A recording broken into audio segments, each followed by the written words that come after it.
2장 13절부터 53장 6절입니다. 우리 한 절씩 교독하겠습니다. 보라, 내 종이 형통하리니 받들어 높이 들려서 지극히 존귀하게 되리라. 전에는 그 모양이 타인보다 상하였고 그의 모습이 사람들보다 상하였으므로 많은 사람이 그에 대하여 놀랐거니와 그가 나라들을 놀라게 할 것이며 왕들은 그로 말미암아 그들의 입을 봉하리니 이는 그들이 아직 그들에게 전파되지 아니한 것을 볼 것이요 아직 듣지 못한 것을 깨달을 것임이라. 우리가 전한 것을 누가 믿었느냐? 여호와의 팔이 누구에게 나타났느냐? 그는 주 앞에서 자라나기를 연한 순 같고 마른 땅에서 나온 뿌리 같아서 고운 모양도 없고 풍채도 없은즉 우리가 보기에 흠모할 만한 아름다운 것이 없도다. 그는 멸시를 받아 사람들에게 버림받았으며 간고를 많이 겪었으며 질고를 아는 자라. 마치 사람들이 그에게서 얼굴을 가리는 것 같이 멸시를 당하였고 우리도 그를 귀히 여기지 아니하였도다. 그는 실로 우리의 질고를 지고 우리의 슬픔을 당하였거늘 우리는 생각하기를 그는 징벌을 받아 하나님께 맞으며 고난을 당한다 하였노라. 그가 찔림은 우리의 허물 때문이요 그가 상함은 우리의 죄악 때문이라. 그가 징계를 받았으므로 우리는 평화를 누리고 그가 채찍에 맞음으로 우리는 나음을 받았도다. 같이요. 우리는 다 양 같아서 그릇 행하여 각기 제 길로 갔거늘 여호와께서는 우리 모두의 죄악을 그에게 담당시키셨도다. 아멘. 자리에 앉으셔서 기도하겠습니다. 말씀으로 우리를 새롭게 하시는 하나님 아버지, 주의 종에게 하나님의 말씀을 바르게 전할 수 있는 지혜를 주시고 주의 자녀들에게 하나님의 말씀을 잘 듣고 그 말씀의 씨앗이 30배, 60배, 100배의 결실을 맺어 우리 우면동 교우들이 말씀의 사람들로 변화되게 하옵소서. 미련하고 연약한 종을 주님 손에 맡기옵고 예수님의 이름으로 기도하옵나이다. 아멘. 오늘부터 제가 마스크를 벗고 설교를 합니다. 오늘 주일 설교의 내용이 목요일 오후 2시에 CBS TV 방송으로 나가거든요. 그게 이제 방역 지침에 따라서 마스크를 벗고 설교하도록 되어 있어서 일부러 가림막을 주중에 설치하고 설교 때만 마스크를 벗고 하려고 합니다. 주일에만 그렇게 하겠습니다. 미국의 시인이면서 소설가인 거트루트 스타인이라는 자매님 시인이 있는데요. 유명한 분입니다. 미국 출신이지만 주로 프랑스 파리에서 활동하고 살았던 그런 분입니다. 그분의 시 중에 앤서라는 시가 있습니다. 해답, 정답 그런 시겠죠. 짧은 시입니다. 해답은 없다. 앞으로도 해답이 없을 것이고 지금까지도 해답이 없었다. 이것이 인생의 유일한 해답이다. 정답이 없대요. 앞으로도 없을 거래요. 지금까지도 없었대요. 해답이 없다는 것이 인생의 유일한 해답이래요. 여러분 어떻습니까? 이 세상에 해답이 보입니까? 인생에 해답이 있습니까? 저는 이 시를 접하면서 인간의 문제는 모른다고 말해야 될 때 없다고 말한다는 것이구나 이런 생각을 했습니다. 모른다고 말해야 할 때 없다고 말하는 사람들이 많습니다. 예컨대 우리는 습관적으로 모른다라고 말해야 할 순간에 없다라고 말하는 때가 있는데 제가 아주 많이 부르고 좋아하는 복음송 중에 이런 가사 내용이 있습니다. 나는 오늘 비었다지는 이름 없는 꽃과 같네. 바다에 이는 파도 안개와 같지만 이렇게 가는 아주 좋은 멜로디와 내용을 가지고 있는데 딱 한 군데 마음에 걸려요. 이거 부를 때마다 이름 없는 꽃과 같네. 이름 없는 꽃. 자기가 모르면 없는 거예요? 세상에 이름 없는 꽃은 없어요. 이름을 우리가 모르는 거죠. 저 꽃은 제가 어느 날 우면산에 가다가 만난 꽃인데요. 우면산에 가다가 너무 예쁜 꽃을 보았어요. 그런데 이름을 모른다고 해야 돼요? 없다고 해야 돼요? 모른다고 해야죠. 쟤는 꽃이 있어요. 제가 그랬어요. 미안해, 내가 네 이름을 몰라. 이름이 없다라고 말하는 사람은 저 꽃의 이름을 찾으려고 하지 않겠죠. 이름을 모른다고 말하는 사람은 찾아보려고 하겠죠. 아, 제 이름이 뭐지? 해답이 없다라고 말하는 사람은 찾으려고 하지 않을 거예요. 그런데 해답을 모른다고 말하는 사람은 찾으려고 할 거예요. 있을 수도 있으니까요. 모른다고 말해야 되는 순간에 없다라고 단정 짓는 것은 어리석은 일이죠. 해답이 없다라는 것이 유일한 해답이다. That's the answer. 그것이 유일한 해답인가요? 그렇지 않습니다. 그럼 인생의 해답은 무엇일까요? 이 땅의 역사의 해답은 무엇일까요? 저는 요한복음 3장 16절 같아요. 하나님이 세상을 이처럼 사랑하사 독생자를 주셨으니 이는 그를 믿는 자마다 멸망하지 않고 영생을 얻게 하려 하심이라. 이것이 인생의 해답이에요. 정답이죠. 하나님이 우리를 극진히 사랑하신다는 것, 그래서 독생자를 선물로 주셨다는 것. 이 땅의 문제는 정치나 경제나 교육이나 과학이나 기술을 발전시켜서 해결되지 않아요. 그건 해답이 아니에요. 하나님의 선물을 받아야 돼요. 이걸 믿음이라고 그래요. 개인이든 공동체이든 삶의 문제를 해결하려면 하나님의 선물이신 예수 그리스도를 받아들여야 돼요. 하나님께서 우리에게 독생자를 주셨어요. 주셨다라는 단어를 주목하세요. 인생의 해답은 스스로 찾아내는 게 아니에요. 스스로 해결을 만들어내는 것도 아니죠. 하나님이 선물로 주신 해답을 받아들이는 거예요. 그거야 예수를 믿는 너희들이 하는 말이지, 예수의 제자들이 신약 성경에서 또 써놓은 것이지, 그렇지 않습니다. 우리가 지금 묵상하고 있는 이사야서는 예수님의 사역 700년 전에 하나님께서 주신 말씀입니다. 유대인들은 신약 성경을 읽지도 않고 예수님을 메시아라고 인정하고 믿지도 않습니다. 하지만 이사야서는 우리와 똑같이 믿습니다. 구약 성경은 동일하게 토시 하나도 다르지 않은 성경을 우리와 같이 믿습니다. 그 구약 성경에 보면 이사야서에 4가지 여호와의 종의 노래가 나옵니다. 저는 이것이 That's the answer, 이것이 해답이다.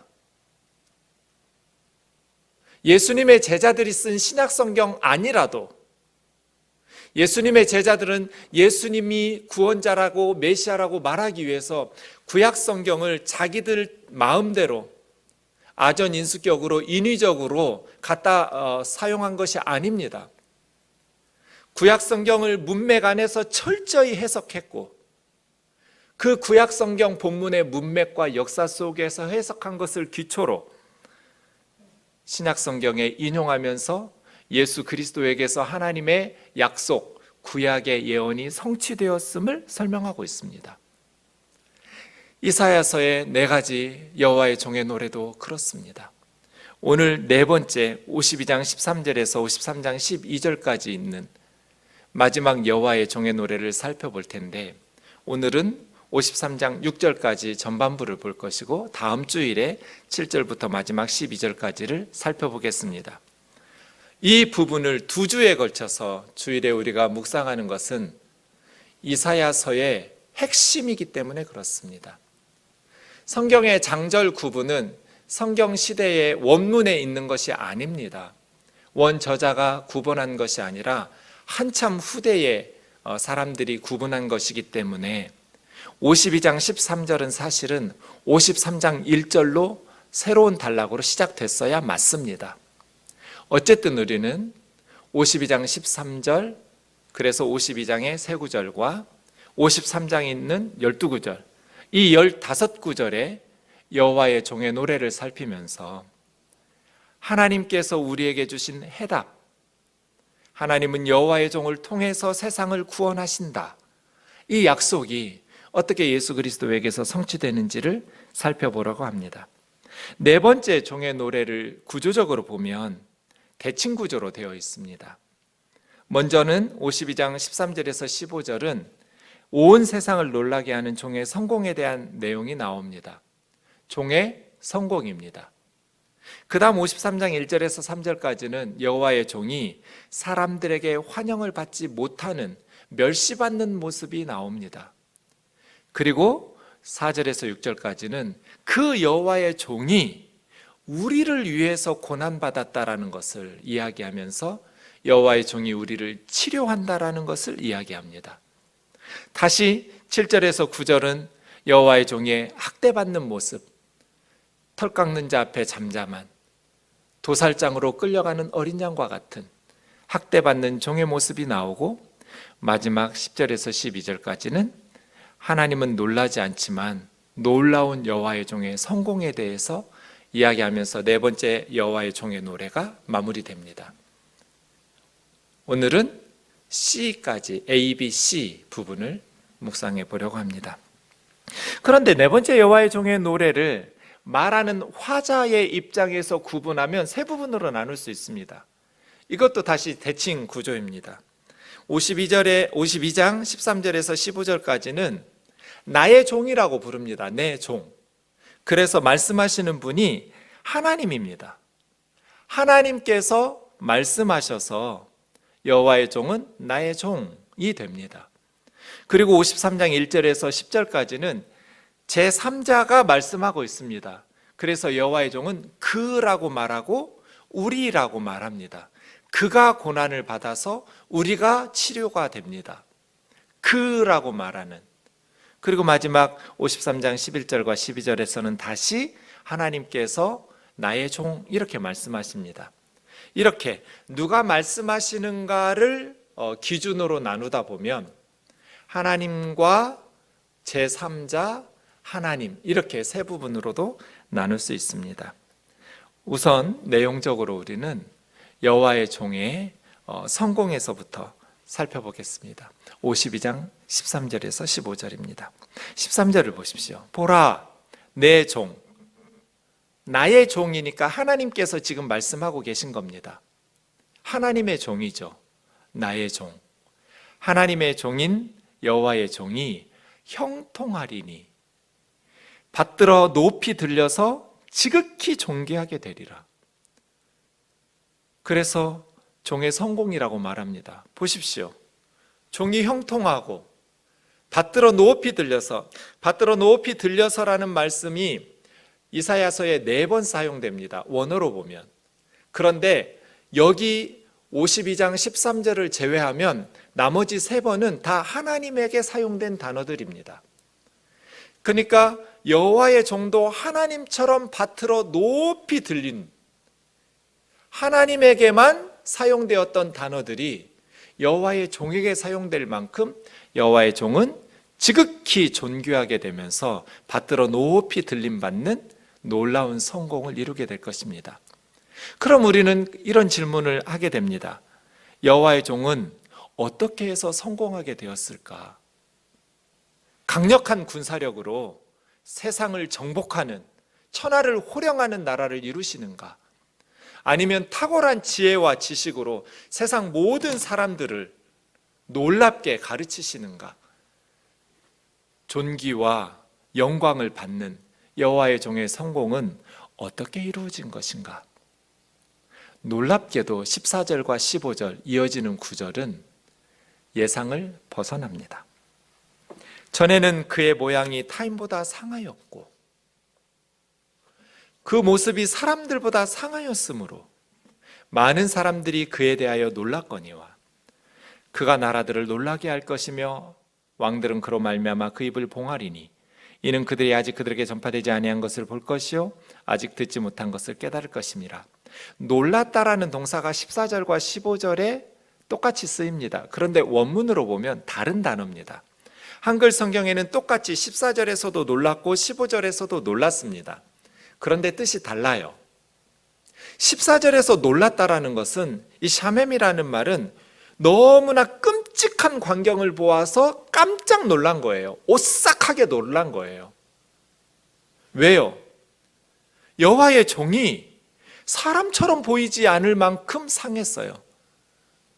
얼마나 많이 상했는지 인간처럼 보이지도 않았어요.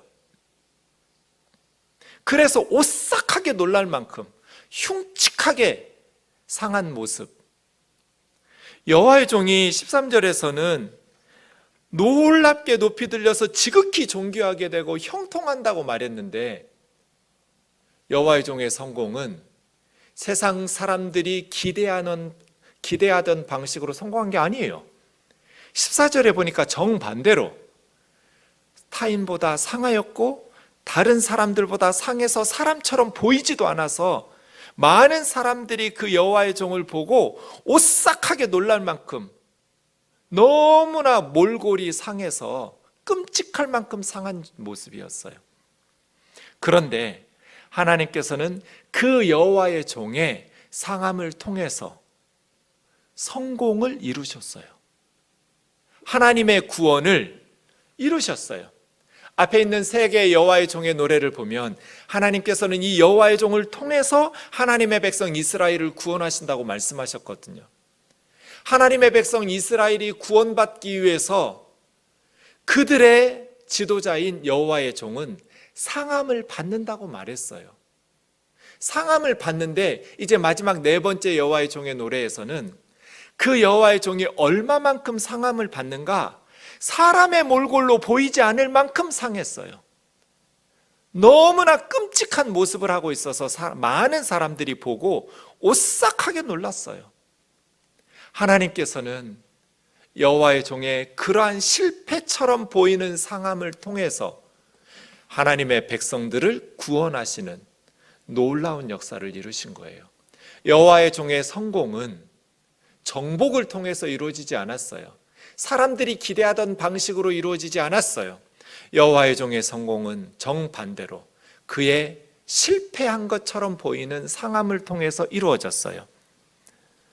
그 모습을 보면서 많은 나라들이 놀라게 될 거예요. 이 15절에 놀라다라는 나자라는 말은 원래 피 같은 것을 뿌리는 거예요. 그래서 많은 영어 성경에서는 피를 뿌리다로 번역했어요. 스프링클. 많은 나라들의 피를 뿌리는 자예요. 혹은 이건 뛴다라는 뜻도 되었어요. 우리 한글 성경은 그렇게 번역한 것 같아요. 많은 나라들이 그 모습을 보면서 너무나 놀라서 막 가슴이 뛰는 거예요. 심장이 벌렁벌렁.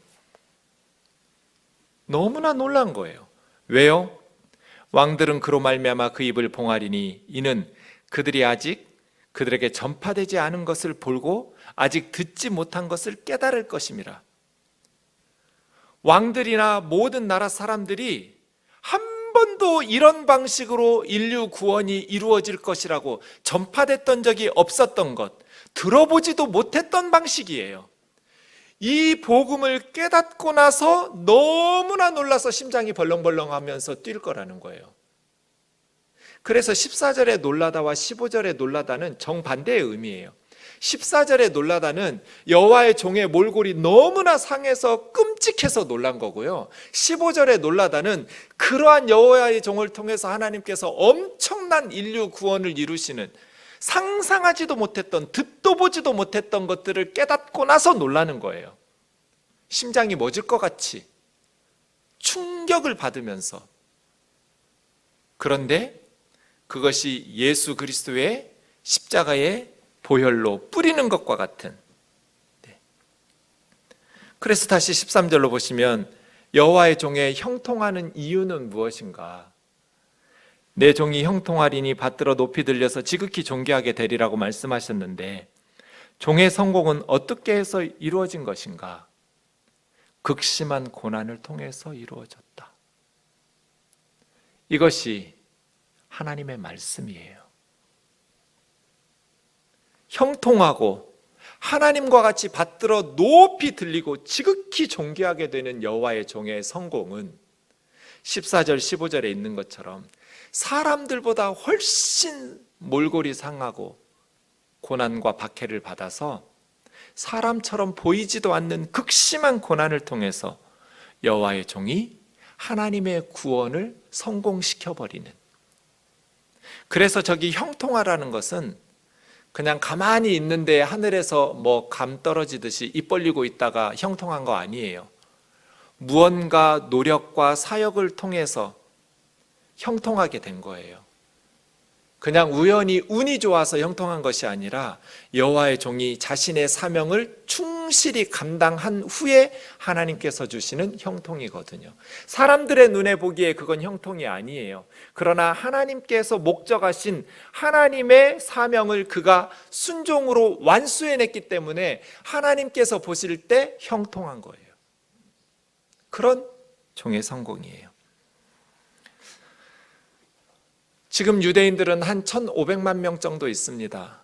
지구상에 1,500만 명 정도 되는 유대인들 중에 예수님을 메시아로 믿는 그리스도인, 메시아닉 주라고 부릅니다. 예수님을 믿는 유대인은 2% 정도 됩니다. 98%는 예수님을 믿지 않습니다. 메시아를 기다리고 있어요. 유대인들은 왜 예수님을 믿지 않을까? 여러 가지 이유가 있는데 애들러 박사에 의하면 6가지 정도의 이유를 말합니다. 첫 번째, 가장 큰 이유는 유대인들이 가지고 있는 강경한 유신론 때문입니다. 유대인들은 아침에 일어나면 신명기 6장에 나오는 쉐마를 낭독합니다. 들으라는 뜻입니다. 쉐마 이스라엘, 들으라 이스라엘. 그 쉐마에 여호와는 오직 유일하신 하나님이라고 말합니다. 하나님은 한 분밖에 없어요. 그런데 예수님이 하나님의 아들이라면 다신교가 돼버려요. 유대인들의 입장에서. 그래서 예수님을 신으로 인정할 수가 없어요. 두 번째, 유대인들이 예수님을 믿을 수 없는 이유는 기독교인들이 유대인들을 수없이 핍박했기 때문이에요. 히틀러도 유대인들을 죽일 때 너희들이 예수를 죽였기 때문에 우리가 너희 유대인들을 죽인다라고 말했어요. 그래서 메시아닉 주들에게 다른 동료 유대인들은 너희는 히틀러의 잔당이라고, 예수를 믿는 것은 히틀러와 같은 짓을 우리에게 하는 것이라고. 그래서 가족 중에서 기독교로 개종해서 예수님을 믿는 사람이 생기면 유대인들은 장례식을 치러버려요. 더 이상 자기 사람들이 아니라고. 세 번째는 랍비에 대한 높은 의존도를 말할 수 있습니다. 유대인들은 신앙적인 부분에 있어서 랍비들에게 철저히 복종합니다. 랍비들이 가르치는데 예수는 사기꾼이래, 예수는 메시아가 아니래, 랍비들이 믿지 않는 예수가 메시아일 리 없어 하고 안 믿는 거예요. 네 번째는 당연히 신약 성경을 믿지 않기 때문에, 그리고 예수님을 믿게 되면 유대 공동체에서 출교당하는, 따돌림을 당하기 때문에. 마지막 6번째는 사람인 예수가 하나님일 수는 없기 때문에. 어떻게 사람이 하나님이 될 수 있냔 말이에요. 더 많은 이유들이 있겠지만 크게 유대인들이 예수님을 믿지 않는 이유는 이렇습니다. 어떻게 사람인 예수가 하나님이 되냐는 거예요. 예수가 아들 하나님이면, 아버지 하나님이 있으면 다신교가 돼버리잖아요. 성경의 대답은 무엇일까요?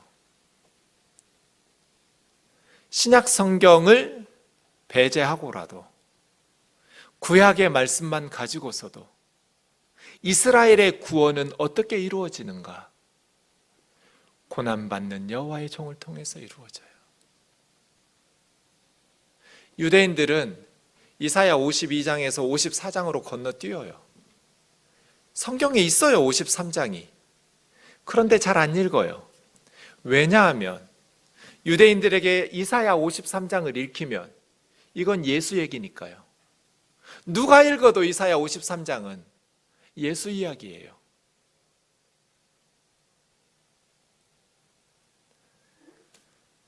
고난받는 메시아를 기다린 적이 없어요, 유대인들은.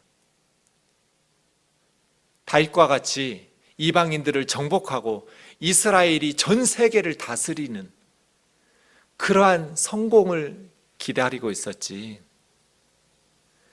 고난받고 멸시받는, 실패함으로써 구원하는, 죽음으로써 살려내는 그러한 메시아를 기다리는 적이 없어요. 지금도 그런 메시아를 기다리지 않아요. 그런데 하나님께서는 700년 전에 이미 이사야 선지자를 통해서 메시아는 어떤 모습으로 오시는지를 정확하게 십자가와 부활을 이사야 53장에서 말씀하셨어요. 이보다 더 정확하게 말씀하실 수가 없을 만큼. 다윗은 시편 22편에서 예수님보다 1000년 전에 메시아의 고난을 이렇게 말했어요. 나는 벌레요 사람이 아니라. 이것이 오늘 본문 14절하고 똑같잖아요. 사람의 모습이 아니었어요. 그래서 보는 사람으로 하여금 오싹하게 놀라도록 만들었어요. 다윗은 이사야처럼 나는 벌레 같다고, 사람이 아니라 사람의 비방거리요 백성의 조롱거리라고, 너무나 많이 상해서 상하였고 상하였으므로 사람처럼 보이지도 않았어요. 고난받는 여호와의 종을 통해서 하나님께서 인류 구원을 이루셨어요. 빌립보서 2장 5절, 너희 안에 이 마음을 품으라 곧 그리스도 예수의 마음이니 그는 근본 하나님의 본체시지만 하나님과 동등됨을 취할 것으로 여기지 않으시고 자기를 비워 종의 형체를 가지고 사람들과 같이 되시고 사람의 모양으로 나타나시사 자기를 낮추시고 죽기까지 복종하셨으니 곧 십자가에 죽으심이라. 이러므로 하나님이 그를 지극히 높여 모든 이름 위에 뛰어난 이름을 주사 하늘에 있는 자들과 땅 아래 있는 땅에 있는 자들과 땅 아래 있는 자들로 모든 무릎을 예수의 이름에 꿇게 하시고 모든 입으로 예수 그리스도를 주라 시인하여 하나님 아버지께 영광을 돌리게 하셨느니라. 이게 딱 이사야 오늘 본문이잖아요. 하나님의 본체이셨어요. 그런데 자기를 비우셨어요. 하나님의 본체의 모습으로 세상에 오지 않으셨어요. 하나님의 영광으로 세상에 나타나지 않으셨어요. 왕궁에서 태어나지 않으셨어요. 종의 형체를 가지시고 사람들과 같이 사람의 모양으로 나타나셨어요. 자기를 낮추시고 죽기까지 복종하셔서 십자가에 죽으심으로써 하나님의 성공을 이룬 거예요. 종의 형통함은 하나님이 주신 사명을 죽기까지 순종함으로써 형통하게 된 거예요. 종이 멸시를 받고 14절에 오싹하게 놀라는 것으로 끝나지 않고 15절에 사람들이 전에 들어보지도 못했던, 전에는 읽어보지도 못했던 것들을 깨닫게 함으로써 지극히 높여 모든 이름 위에 뛰어난 이름을 주사 모든 무릎을 예수 이름 앞에 모든 입으로 예수를 주님이라고 고백하면서 하나님 아버지께 영광을 돌리게 하셨느니라. 바울은 지금 이사야 선지자가 예언한 이야기를 반복하고 있는 거예요. 예수님을 보니까 하나님께서 약속하신 이사야 예언을 성취하셨구나 깨닫게 된 거예요. 다니엘서 7장 13절에서 15절을 보십시오. 다니엘 선지자가 환상 중에 인자 같은 이가 하늘 구름을 타고 옛적부터 항상 계신 하나님 앞으로 인도되는 모습을 보았습니다. 다니엘은 기도하기 위해서 사자굴에 들어갔다 나온 사람이에요. 기도와 생명을 맞바꾼 사람. 그렇게 경건에 힘쓰면서 영성이 축적된 노년에 다니엘은 환상을 봅니다. 이 다니엘 7장은 다니엘이 70이 넘었을 때예요. 평생 경건하게 기도로 살았던 하나님의 사람이, 영적인 거인이 노년에 환상 하나를 보는데 사람의 아들, 인자 같은 이가 하늘 구름은, 불기둥과 구름기둥은 하나님의 임재의 상징이고 운송수단인데 사람의 모습을 한 사람의 아들이 신적인 존재인 것처럼 하늘 구름을 타고 하나님 앞에 인도되니까 하나님께서 그에게 권세와 영광과 나라를 주셨어요. 그런데 그 권세와 영광과 나라는 그냥 보통 세상의 왕들이 누리는 게 아니에요. 모든 백성, 모든 나라, 다른 언어를 말하는 모든 사람들, 모든 백성과 나라와 모든 언어의 사람들이 그를 섬기게 하는 그런 권세와 영광과 나라예요. 그러니 그의 권세는 사라지지 않는 영원한 권세고 그의 나라는 멸망하지 않는 영원한 나라예요. 나 다니엘이 중심에 근심하며 내 머릿속 환상이 나를 번민하게 한지라. 평생 기도와 말씀으로 경건이 축적되었던 다니엘 할아버지도 그 환상이 번민하게 했어요. 미쳐버릴 것 같은 거예요. 왜 그랬을까요? 한 번도 그런 생각을 해본 적이 없으니까요. 모든 권세와 영광과 나라, 모든 백성과 나라와 언어를 말하는 모든 사람들은 누구를 섬겨야 돼요? 유일하신 하나님, 한 분 하나님만 섬겨야 되잖아요. 유일신앙을 가지고 있었던 다니엘이, 그래서 사자굴에 들어갔다 나온 다니엘이 다른 존재는 무릎 꿇을 수 없기 때문에 오직 하나님 한 분만 참 하나님이시기 때문에 이 유일신 신앙을 가지고 있었던 다니엘이 환상을 하나님께서 보여주신 것 때문에 번민하기 시작해요. 왜요? 사람이었거든요. 둘이잖아요. 옛적부터 항상 계신 하나님이 계시고 그 앞으로 인도되는 인자 같으니 사람의 아들 같은 어떤 사람의 모양을 하니가 하나님 앞에 인도되는데 하나님께서 그에게 권세와 영광과 나라를 주셨잖아요. 이 인자가 누구냐고요? 이건 신약 성경이 아니에요.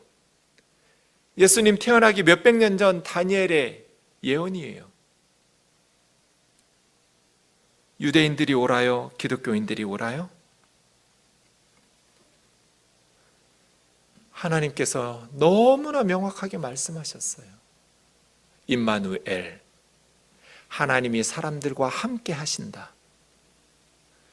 사람들과 함께 하기 위해서 하나님께서는 자기 아들 예수 그리스도를 사람의 모양으로 보내신다. 우리를 외롭게 내버려 두지 않으시려고 예수님께서 사람의 모양으로 이 땅에 오셔서 우리와 함께 임마누엘, 저와 여러분을 버려두지 않으시려고 우리 예수님께서 사람의 모양으로 이 땅에 오셨는데, 이 땅에 오셔서 사람들을 놀라게 하시되 세상 사람들이 존경할 만큼의 그러한 성공적인 모습으로, 정복자의 모습으로 놀랍게 하시고 구원하시는 것이 아니라 왕들과 나라들이 듣도 보지도 못한 방식으로 사람의 몰골도 아닌 상하신 모습으로 우리를 구원하시는, 그렇게 사람들을 놀래키시면서 구원하신다는 거잖아요. 53장 1절에서 3절 두 번째 단락을 보십시오. 우리가 전한 것을 누가 믿었느냐? 아무도 안 믿었죠. 지금도 98%의 유대인들은 안 믿어요. 상상할 수도 없는 일이에요. 그런 방식으로 인류 구원을 이루다니. 여호와의 팔이 누구에게 나타났느냐? 누구도 믿지 않았어요. 지금도 대부분의 현대인들은 이 하나님이 우리에게 주신 복음을, 우리가 전해주는 선교사들의 복음의 메시지를 안 믿어요. 그러나 여호와의 팔이 누구에게 나타났느냐? 그렇게 사람의 모습으로 보이지도 않았던, 철저히 실패한 것 같았던 여호와의 종에게 여호와의 팔, 하나님의 팔은 하나님의 구원과 능력과 권능이잖아요. 능력의 팔로 하나님께서 그 여호와의 종을 붙드신 거잖아요. 여호와의 팔이 누구에게 나타났느냐? 누구에게 나타났어요? 여호와의 종에게 나타났어요. 그는 주 앞에 자라나기를 연한 순 같고, 아름드리 나무처럼 자라나지 않았어요. 연한 순처럼, 마른 땅에서 나오는 가지나 뿌리처럼. 여러분, 말라 비틀어진, 그리고 막 갈라진 그 마른 땅에서 나온 뿌리와 가지가 뭘 기대할 수 있어요? 저게 뭘 할 수 있다고 사람들이 생각할 수 있겠어요? 아무짝에도 쓸모없는 것처럼 보이지 않았을까요? 연한 순 같고 마른 땅에서 나온 가지, 마른 땅에서 나온 뿌리 같았어요. 그런데 여호와의 팔이 그를 붙잡았어요. 하나님의 능력이 연한 순 같고 마른 땅에서 나온 뿌리 같은 우리 주님을 붙잡았어요. 고운 모양도 없고 풍채도 없고 우리가 보기에 흠모할 만한 아름다운 것이 없도다. 주님에게서는 사람들을 끌어당길 만한 아름다운 게 없었어요. 고운 모양도 풍채도 흠모할 만한 아름다운 것은 아무것도 없었어요. 그래서 사람들에게 멸시를 받았어요. 사복음서를 읽을 때마다 너무 가슴 아픈 건 우리 주님을 사람들이 너무 함부로 대한다는 거예요. 고운 모양이 있으시고 풍채가 있으시고 사람들 보기에 흠모할 만한 아름다운 것들이 있으셨다면 사람들이 예수님을 그렇게 멸시했겠어요? 3절에 있는 것처럼 그는 멸시를 받아 사람들에게 버림을 받았으며, 멸시를 받았다라는 것이 앞뒤로 나오죠. 멸시를 받았고 멸시를 당했어요. 사람들이 예수님을 멸시했어요. 간고를 많이 겪었으며, 간고란 건 고통과 슬픔을 의미해요. 예수님은 많은 슬픔, 그래서 새벽부터 일어나서 기도하지 않고는 견딜 수가 없는 분이에요. 이분은 슬픔의 사람, 눈물의 사람, 많은 고통을 겪었어요. 질고를 아는 자라. 질고라는 말은 질병의 고통이에요. 예수님은 많이 아팠어요. 질병을 아는 분이에요. 그냥 공부해서 머리로 아는 것이 아니라 자기가 경험해서 아는 거예요. 슬픔과 고통을 많이 겪으셨고 질병의 고통도 알고 계시는 분. 마치 사람들이 그에게서 얼굴을 가리는 것 같아서, 우리가 너무 흉측한 것을 보면 고개를 돌리잖아요. 얼굴을 돌리는 것처럼 사람들은 예수님을 보면서 마치 못 볼 것을 본 것처럼 얼굴을 돌렸어요. 멸시를 당하고 우리도 그를 귀히 여기지 아니하였도다. 사람들에게 환영받지 못했어요. 그러나 4절, 그는 실로. 이 실로라는, 아켄이라는 말은 진짜로, 참으로 그런 뜻이에요. 진실을 말하자면 그는 우리의 질고를 지고 우리의 슬픔을 당하였다. 졌다라는 건 가지고 나르는 거예요.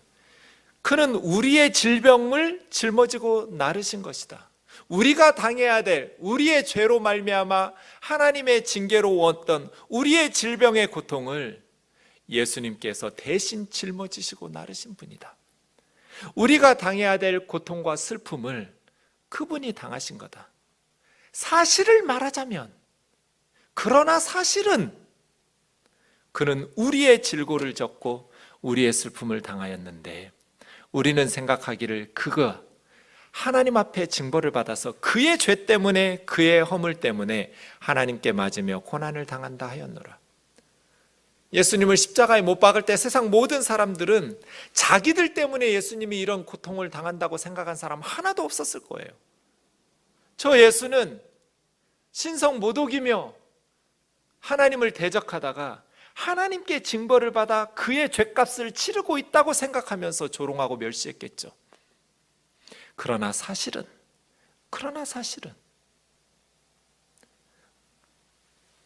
그는 우리의 질고를 짊어지고 우리의 슬픔을 당한 거였다고. 이 지고라는 4절에 나오는 나사라는 단어가 레위기 16장 22절에 나옵니다. 아사셀 염소를 이야기할 때 아사셀이라는 것은 떠나는 염소라는 뜻입니다. 그 아사셀 염소가 이스라엘 백성들의 모든 불의함을 치고, 이게 나사입니다. 모든 죄와 불의를 치고 접근이 어려운 땅에 내어놓아서 혼자 맹수의 밥이 되어 죽습니다. 1년 동안 지었던 모든 이스라엘 백성들의 죄를 대제사장이 그의 이마에 오른손을 올리고 모든 백성들의 죄와 불의를 그 염소에게 덮어 씌운 후에 모든 사람들의 죄를 대신 짊어지고 이스라엘 진영을 떠나서 다시는 돌아올 수 없는 접근하기 어려운 땅에 그 염소를 광야에 내어놓아 맹수밥이 되게 하는 거예요. 이게 지고예요, 지고.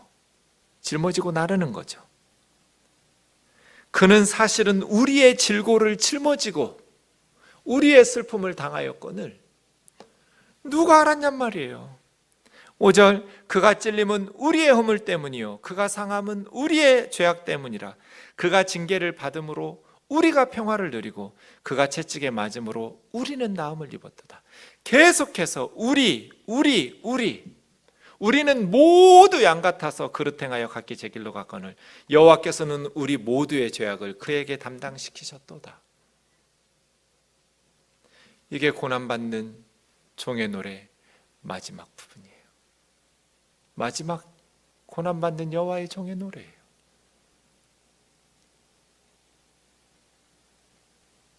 사람들은 상상하지도 못했어요. 지금도 세상 사람들은 이런 식의 하나님의 구원을 듣도 보지도 못했다고 말해요. 사랑하는 자매 형제 여러분, 우리 삶에 희망이 어디 있습니까? 하나님의 구원과 회복은 어떤 방식으로 이루어졌습니까? 역사의 희망은 어디 있습니까? 우리 인생의 희망과 소망은 무엇입니까? 우리는 이 세상을 어떻게 살아야 할까요? 의인을 위하여 죽는 자가 쉽지 않고 선인을 위하여 용감히 죽는 자가 혹 있거니와 우리가 아직 죄인 되었을 때 그리스도께서 우리를 위하여 죽으심으로 하나님께서 우리에 대한 자기의 사랑을 확증하셨느니라. 우리가 의롭게 살지도 못하고 착하게 살지도 못하는데 하나님께서는 죄인인 우리를 위해서 그의 아들 예수 그리스도를 십자가에 내어주셨잖아요. 우리에게 대한 하나님의 사랑을 확증하셨어요. 사탄은 끊임없이 하나님은 너희를 사랑하지 않는다고 말해요. 너 사는 걸 봐. 널 사랑한다면 하나님께서 너를 그렇게 놔두시겠어? 사탄의 거짓 메시지로 우리를 하나님과 이간질시켜서 멀어지게 만들려고 해요. 십자가를 보세요. 우리가 죄인 되었을 때 그리스도께서 우리를 위하여 죽으심으로 우리가 어떻게 허물이 깨끗하게 씻어질 수 있나요? 그가 찔리셨기 때문이에요. 우리의 죄악이 어떻게 깨끗하게 씻어질 수 있나요? 우리 주님께서 상하셨기 때문이에요. 어떻게 우리가 평화를 누릴 수 있나요? 하나님과의 관계가 회복되고 이 땅의 진정한 평화를 어떻게 고결한 평화를 누릴 수 있나요? 그가 우리 대신 징계를 받았기 때문이에요. 우리의 질병은 어떻게 나을 수 있나요? 우리의 어그러진 가정은 어떻게 회복될 수 있나요? 우리의 육체와 영혼과 우리의 관계의 모든 질병과 아픈 것은 어떻게 나을 수 있나요? 고쳐질 수 있나요? 예수님께서 우리 대신 채찍에 맞으셨기 때문이에요. 주님이 찔려서 우리가 허물을, 주님이 징계를 받아서 우리가 평화를, 주님이 상함을 받아서 우리의 죄악을, 주님이 채찍에 맞아서 우리의 질병과 고난을 고쳐주셨어요. 그는 우리를 치료하기 위해서 고난받으신 분이에요. 절대로 하나님의 사랑을 사탄에게 속아서 부인하지 않기를 바랍니다. 요한일서 3장 16절 우리 같이 한 목소리로 읽겠습니다. 시작. 그가 우리를 위하여 목숨을 버리셨으니 우리가 이로써 사랑을 알고 우리도 형제들을 위하여 목숨을 버리는 것이 마땅하니라.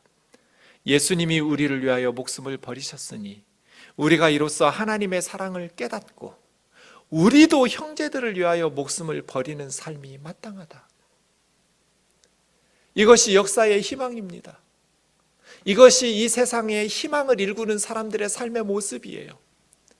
예수님의 사랑을 알고 예수님처럼 나도 살아가고 싶은 열망을 가지고 자매 형제들을 위해서 목숨을 버리는 사랑의 실천 말이에요. 이것이 예수님을 믿는 거예요. 성 프란체스코가 말한 것처럼 이제 이사야 53장을 묵상한 우리는 항상 복음을 전해야 돼요. 그런데 삶으로 전해야 돼요. 필요하면 말도 사용해야 돼요.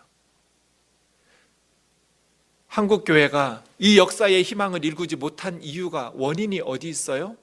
말로만 복음을 전했다는 거예요.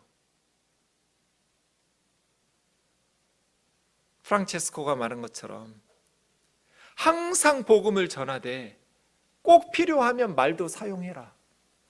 우리의 삶이 예수 그리스도의 십자가의 사랑을 받은, 그리스도께서 우리를 위하여 생명을 바치셨으니, 목숨을 버리셨으니, 이로써 우리가 사랑을 알고 우리도 형제 자매들을 위하여 목숨을 버리는 것이 마땅하니라는 말로 하라는 게 아니잖아요.